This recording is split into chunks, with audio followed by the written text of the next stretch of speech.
Corona देश में ही नहीं दुनिया में कहर बरपा रहा है। डेल्टा वेरिएंट ने तो हजारों लोगों की जान ले ली है।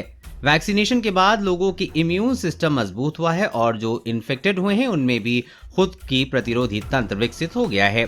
इसी कारण ओमिक्रॉन वायरस देश में उतना खतरनाक नहीं रहा। डरावनी बात यह है कि लोगों की बॉडी में जिंदा रहने के लिए वायरस ने खुद को तेजी से म्यूटेट करना शुरू कर दिया है। कोविड के नए वेरिएंट BF7 ने देश में दस्तक दे दी है। ये XXB वेरिएंट महाराष्ट्र, उड़ीसा, पश्चिम बंगाल और तमिलनाडु में लोगों को तेजी से अपनी गिरफ्त में ले रहा है।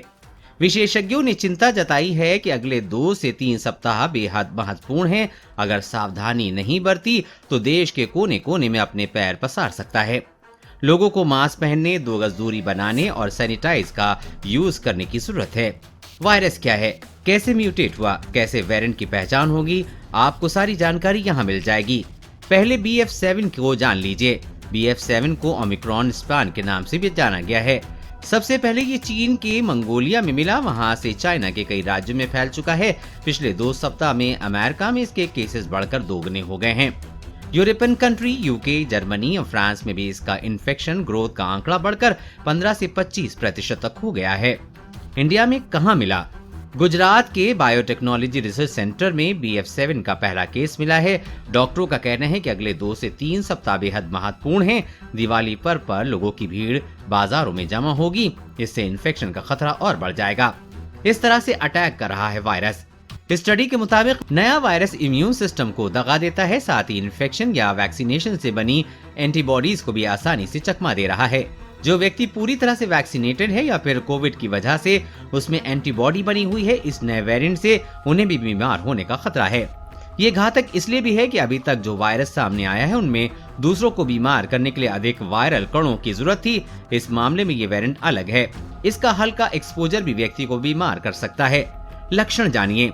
BF7 यदि सिम्टोमेटिक की बात करें तो कोरोना परिवार का होने के कारण इसके अधिकांश लक्षण कोविड-19 वायरस जैसे ही हैं। खांसी, जुकाम, बुखार, नाक का चलना कॉमन है। जो सबसे अलग उभर कर सामने आया है वो है पूरी बॉडी में दर्द का होना। डॉक्टर का कहना है यदि किसी व्यक्ति की बॉडी में कोरोना के कॉमन लक्षण के साथ दर्द बना हुआ है तो वो तुरंत चेकअप कराने की जरूरत हो सकती है कि नए वेरिएंट की गिरफ्त में न हो।